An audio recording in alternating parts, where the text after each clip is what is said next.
Let me bring the powerhouse onto stage. Her name is Lerato Ditshego. She's a businesswoman, powerful speaker. She's an MC, and most importantly, she's a woman after God's heart. Ladies and gentlemen, the T-Way, please put your hands together for Lerato Ditshego. Okay, yeah, come on, the T-Way. A little bit more energy. I need some energy up in there. Yeah. Thank you so much, Lerato. Over to you. Hello. Hello, everybody. How are you? I did that on purpose. I was sitting right there at the end. I wanted to hear all the ululations. I was like, I am taking my time as I walk up on the stage. You will all love me and you will all embrace me and you will all give thanks that I have made the time to be here with you all today. Hello. All right. So, as was indicated, I am Lerato Ditshego. And I'm sure before walking up here, or maybe as I was walking up here, you were asking yourself, who in God's beautiful creation is she? Well, ask no more, I will indulge.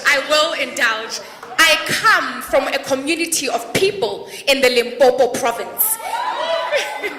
Ke bolela Sepedi, ndiamba na Tshivenda.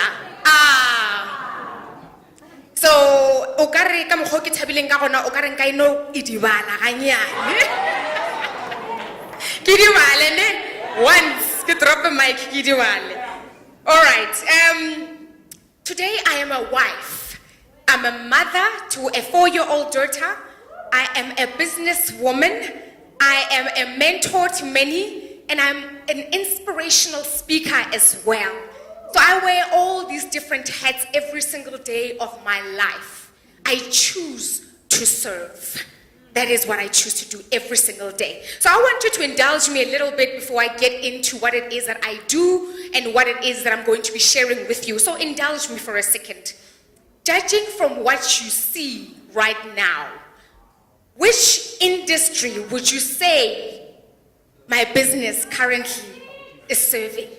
Which industry would you say my business currently is serving? So I'll give you a few options. Option A, is it aviation? Option B, is it hospitality? Option C, is it logistics? And option D, is it visual arts agency? What is it? Aviation? Any takers? No. Okay. Logistics? Hands? Can I see hands? Logistics? No? Okay. Visual arts? All right, and the last one was hospitality. Yes. Okay, fantastic. So, the thing with me is that I registered an aviation supplier business. I currently service one of the biggest aircraft companies in the country by supplying them with rotary parts.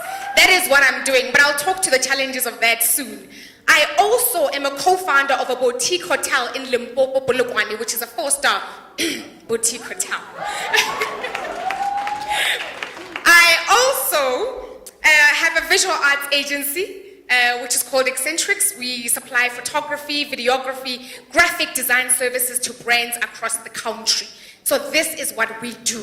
Yes, it is possible to occupy more than one hat, more than one role, and woman, and still be a mother, and still be a wife, and still be a church leader. It is possible. It is possible. And don't ever let anyone restrict you from the things that have been planted in your heart. Once again, I want you to indulge me. Judging from what you see, which of the following experiences have I had in my life? Number one, no, it's not all this time around. Number one, have I failed a grade in school? Number two, have I gotten fired from my job? Number three, have I ever been suspended in high school? One of these is correct. Fired. Suspended. Failed. Okay, fantastic. I have failed a grade, yes, in school. I have failed a grade in school, and I'll begin to talk to you about that very shortly. One more exercise that I would like you to indulge me on. with me here is 200 rand. And so I'm pretty sure you'll use it, ne? Okay, okay. All right. So if I take the 200 rand and I fold it up in this fashion, would you still want it? Okay, obvious. Okay, so if I folded it up, I'm gonna throw it on the floor. Do you still want it? Yeah, now the interest is great. And if I stepped on it like this, and I across the room, would you still want it? Why? Value. The value is still the same. And so what happens is that sometimes some of you that are here today, like me perhaps, at some point in my life, decided to diminish your value because of what someone told you. This 200 rand, it does not matter how many times I folded it up, crumpled it, threw it on the floor, tossed it against the wall, it can still be used. Why? Because it is valuable. It can still do its intended objective. It can still be used. And so for the longest time, I walked around this life believing that after I failed, I was indeed a failure. That is the mantra that I occupied for a very long time. It took me a long time to get over the fact that I too can be counted. I too can start something great and be listened to by fine people like you. Yes.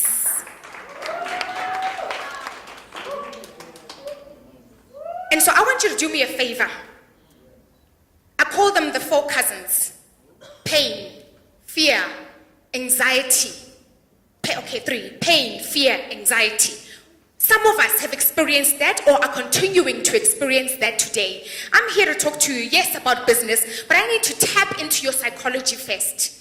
Because no amount of studying further to enhance your business acumen, no amount of many workshops that you will attend is going to teach you how to deal with the things that you struggle with at night.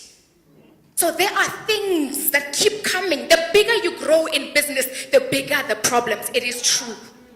And so if you have a business or you are thinking of starting a business and struggle with anxiety, struggle with pain, struggle with self-doubt, trust me, it's not going to go away just because utomile business. Some of us run away from our bosses because they cause us pain, only to step into an environment where your clients will bring you pain.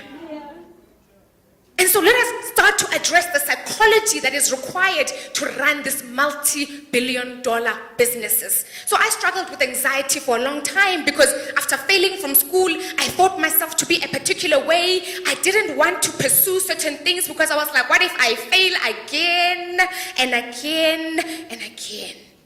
And so I began to limit myself. And this is what I decided to do to deal with it. I'll talk to the fact that, yes, I struggled with anxiety. So what I decided to do, I realized that my anxiety was brought on by the presence of people. I did not want to be judged by people. So when I was occupying a marketing position at MTN for a very long time, I had to present.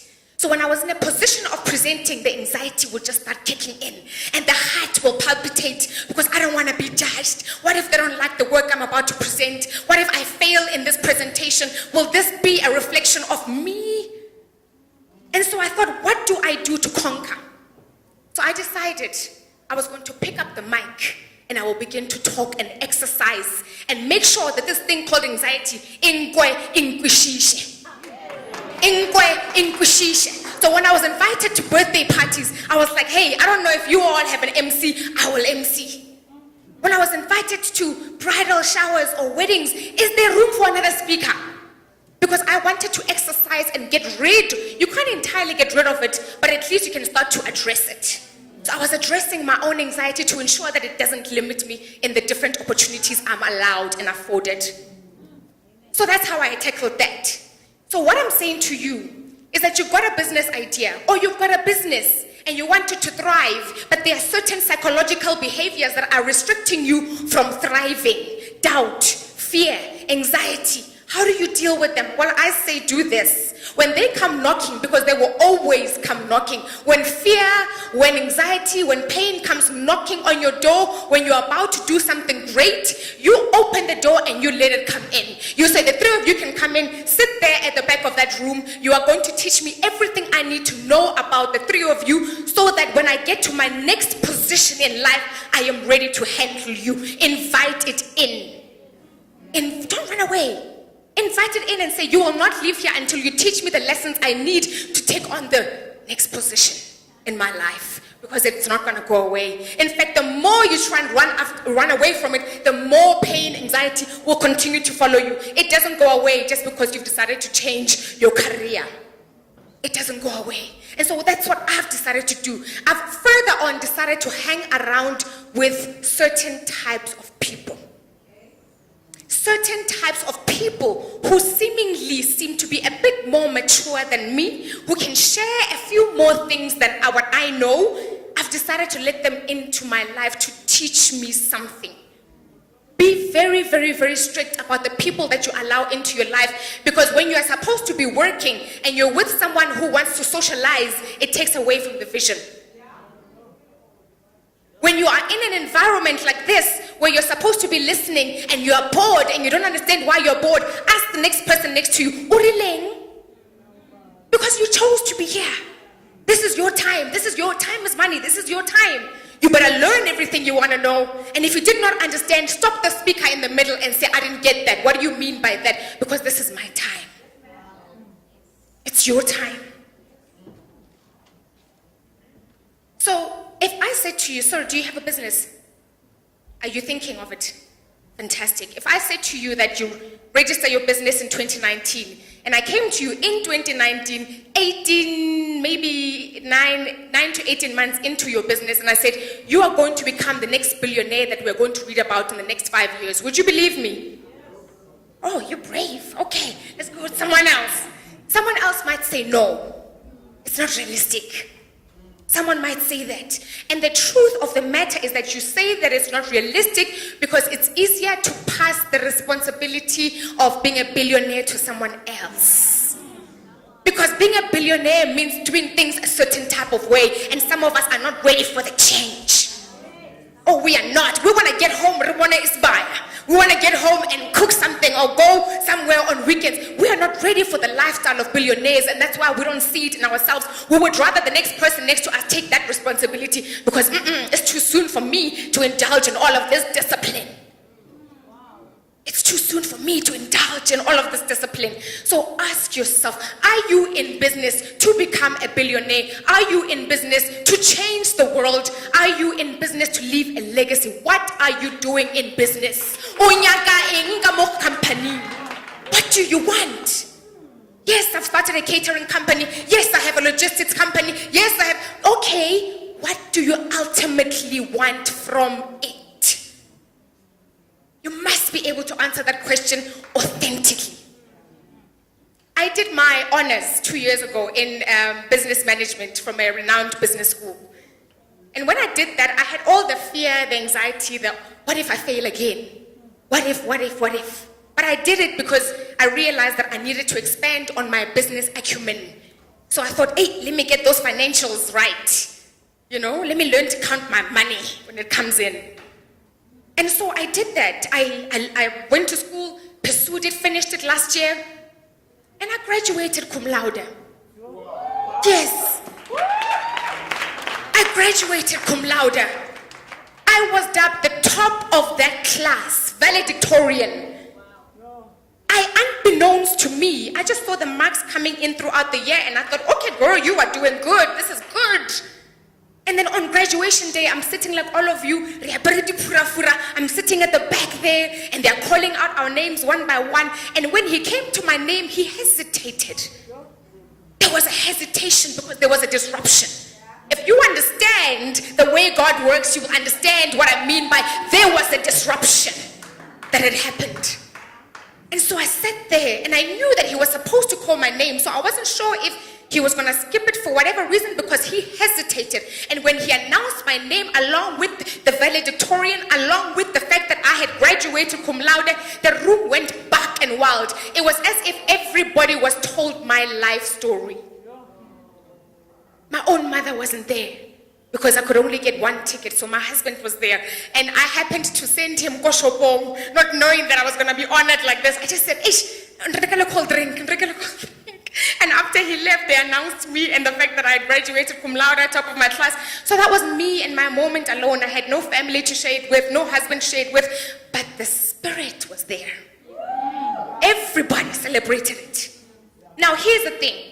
Here's the one thing that course never taught me or prepared me for the real life of business. I said I did business management, honors, graduated cum laude, was dubbed the valedictorian. But here's the one thing that was not in the curriculum that they should have taught me. And so open up your books because I'm about to pour into you. They never taught me how to develop a thick skin. No MBA, no doctorate is going to teach you how to develop a thick skin. There's no curriculum for it. You walk it.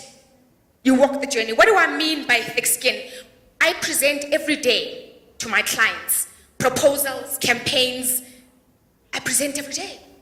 And when I get criticism, I have learned though that the criticism is not directed at me. It's directed at the content. You've got to get to a point where you don't personalize things about your business. Don't personalize them too much. Just learn from what they're saying. Listen with a keenness. Okay, you don't like what? Okay, so that you can develop a thick skin. Because the more you thrive, the more the challenges come. You will have to learn to develop a thick skin and not to take things personally in business. The next thing I wish that business had taught me was that business is ultimately submission. Business is ultimately submission. Most people think they're going to leave their jobs and delve into business. I won't have a job. I'm going to own my own time. No, you're not. Your clients are going to own your time. Your clients are your new bosses. And guess what? There's no corporate governance between a client and me, the service provider. And so when they don't like what you do, how you do it, when you do it, they tell you whatever they want to say. Not to say you endure abuse, you just know that that's part of the business package. Not to endure abuse. I'm not saying endure abuse. I'm saying that your clients will tell you all the time what they like, what they don't like, what they will not accept, what they will accept. That becomes your new boss. So please do not think you're going to leave corporate tomorrow and then own your time and be your own boss. To some degree, yes, you will be your own boss in that you will be the dictator of how you operate. But your lack of submitting to how others want you to operate so you can learn is going to be the end. In fact, I always say that at home, when I was growing up, I'm the second born. The last born is a young brother. My younger brother, 2 years younger than me. But my mother insisted that I get to the house before 5 o'clock every single time. And I would watch my brother waltz in, after 7. Dijo the guy is what he would say. And he's younger than me. I thought, this is so wrong. But I get it. Ke tlhompho. So I started to adhere to the 5 o'clock. Why? Tlhompho. Submitting myself to the fact that I may not understand what my mother is trying to teach me about being at home at 5 for whatever reason. One day I probably will. Understand it. And so I'm saying, in business, you're going to have to master. Sometimes things are not always going to go your way. Your suppliers will talk to you a certain way when you have not paid them. Tell it. Money, when you owe someone money and they're a supplier and they've done the work and your client hasn't paid you, so you can't pay the supplier. How the supplier talks to you, sometimes you're going to have to just let it go. You can't jump at every single person that comes down your throat for money. You're just going to have to apologize, humble yourself, submit yourself, and say, I'm walking a journey of business and this is my school fees for walking this journey of business. Will you walk with me? The third thing that business never taught me was how to be patient. Your clients say 30-day payments. Some of us wait 90 days sometimes. 90 days. You've used suppliers, you've bought things, the 50% has long run out, you're waiting. What do you do in that period of waiting? think about those things right now. If some of you haven't started yet, what do you do in the period of waiting? And then the other thing is, the course never taught me how to show up on time. I do, as I said, photography, videography for companies, meaning I have to be at a certain place at a certain time for the campaign to roll out. I must document everything at a certain place at a certain time. If it's 10 o'clock, I cannot be there at 10 o'clock. That is late. That's late. 30 minutes before, you're on time. Why? You are tapping into the source in the 30 minutes. You are scanning your environment. You are meeting people you wouldn't ordinarily meet because you would be working. Allow yourself to be on time. One of the things, the challenges that I have in my industry, photography, video, graphic design, there's a perception by companies that us, especially us young black creatives, are lazy. We don't show up on time. We don't bring quality work. So I'm doing the job of trying to erase all of those negative things. But I can't do it, Gilly One. We need to change the perception because, these young creatives are going to keep knocking on doors and they're going to keep closing the doors on them because of the perception that exists. We don't show up on time. We don't produce quality work. Arita Bishi, that is the perception that I'm trying to now get rid of. The other thing that it never taught me was how to deal with male clients that are making advances. Oh, ladies, you want to hear this one. Because I'm not that bad looking, I'm just saying. And I've had male clients who've given me work.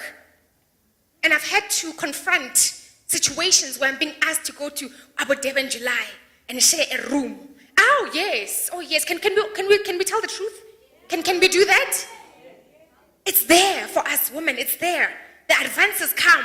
And it's as if they come with a condition of, you do this, then get lasana contract. So why on earth does the curriculum not cover that? Why? Because it's a reality and it's a harsh one. So look, I'm still learning, but I can tell you right now that I do not compromise on my values. I do not compromise on my values.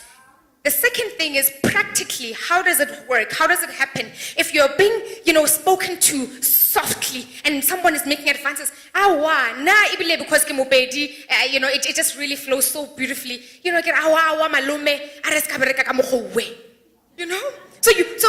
you almost give them that respect. And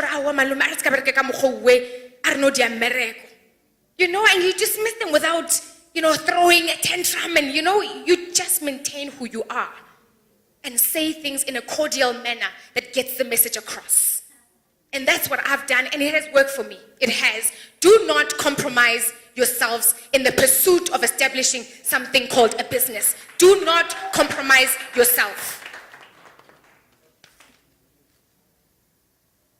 If you can be trusted with a little in business, you can be trusted with so much more. One project can set you off. Unfortunately, what happens most of the time is that when you're not prepared to serve that one project, that ultimately means that you become stuck. I'll expand on that. Business is about service. Simple. Serve. Serve. Serve. I'm going to very quickly begin to tell you a story of the power of serving. I had always said to God, use me, use me. That was my 2017 mantra. Use me, take me where you will take me, and use me. I can be counted on. I want to live the kind of life where I say to God, use me, here I am, use me, here I am. And God is on his way to go do something miraculous for someone who's been fasting for 40 days. And then he halts and he stops the chariots and he's like, who is that? Because I'm looking for that person. That's the person that I want to use. I want to live that life. I don't know about you, but I want to interrupt things. Not only in the physical, I want to interrupt things. We're in the house of the Lord. Can you allow me? I'm in the house of the Lord. And so I want to live that life. And so I said to him, I want to stop your chariots because I'm on a mission to be used. And he stopped the chariots and he used. On the 6th of July, 2017. I was driving to the office. My office is based in Randburg. So I'm driving there, ordinary winter's day, 6th of July, ordinary winter's day, cold, freezing. I realized that my petrol tank was near empty. So I figured I've got a petrol station which is a kilometer away, and then there's a petrol station 200 meters away. Logic tells me go to the one at 200 meters. But because the one that was 1 kilometer away is nearest to my office, something in me didn't make sense though about the way things were panning out. So for some reason, I just drove into the one that was 200 meters away. It was an engine garage. I drove in there. As I began to drive in, there was a young woman, must have been 24, 25 years old, wearing a massive engine jacket. And she called me to her petrol tank. You should have seen the energy that she was exuding as she was calling me with the biggest smile on her face. And I had no choice but to go to her petrol tank because she was just serving. And so I said to her, okay, as I was about to say something, she says, ma'am, how are you this morning? Hey, you know when you just want to say, hey, petrol, ma'am, how are you? How are you this morning? And she looked, and I looked at her, I was like, okay, I'm fine. I'm going to have, how is your day going so far? The day's going well. Ma'am, what will it be for you? 95? Hey. I was like, wow. It was as if I was in a plane and someone was saying to me, chicken or beef, ma'am. It was that degree of service. And so I indulged her and I said, okay, look, the way you're serving me, you can pour as much as you want because I'm at your service too. She was that good. She was polite. She was patient. She was kind. She was loving in her serving. And so I took it all in and I poured and I paid. And as the petrol tank was filling up, I then said to her, did you go to school by any chance after matric? And she said, actually, yes, ma'am, I did. I studied film and television. I'm a degreed graduate. And I stood there and I thought, what happened? And she said, well, ma'am, you know the situation of the economy. We study, and then the reality is that we queue after we study. That's the reality of this country, we queue. But I also know that an idle mind is the devil's playground. So I refused to sit at home and let the devil play with my mind because I needed to do something constructive with my life, and maybe God will meet me halfway. And the girl began to speak, and I began to listen. And so just before I drove off, I said to her, can I have your phone number? Look, I'm not a recruiter. I don't know what I want to do with your number. Give it to me. Let us see. She gave me her number. And as I began to drive away, there was a sense of responsibility that came upon me. A great sense of responsibility. I got to the office, attempted to do my work, and I was not succeeding because her entire image was engraved in my mind now. Something needed to be done. So there I am. I took to Facebook. I began to describe in 2 paragraphs my encounter with this young woman who is a degreed individual who served me with grace, with love, with patience, with the ultimate degree of service. She did that for me, is what I said on Facebook. Now, what transpired next was something not even I was prepared for. What transpired next is that the world began to respond. I said to you earlier on, if you can be trusted with a little, people will respond. People, brands will respond, partners will respond, investors will respond, they will respond. And so I sat there as I saw the activities happening on my Facebook timeline. I must have received over 1,000 comments from people saying, which garage is she at? What is her surname? Can we have her phone number? What about her email address? How can we help change the life of this young, remarkable woman? That is what I was receiving. So I had to literally respond to 1,000 messages on Facebook because I hadn't tagged her. So I had to ensure I don't miss an opportunity. So I responded to every single message that came through. And then a different type of messages started to waltz through. Offers. People from different companies started saying, you know what, we don't have that kind of field in our business, but we will find her something. The likes of Vodacom said that to me when they touched base with me privately on a message, on my messages via Facebook. Skim Sam Production said, we will take her. Generations Production said, we will take her. Mnet said, we will take her. Endemol said, no, we will take her. It was a flurry of people who were saying, we love a brave attitude. We love people who do something about their own circumstance. We love that. We can work with that.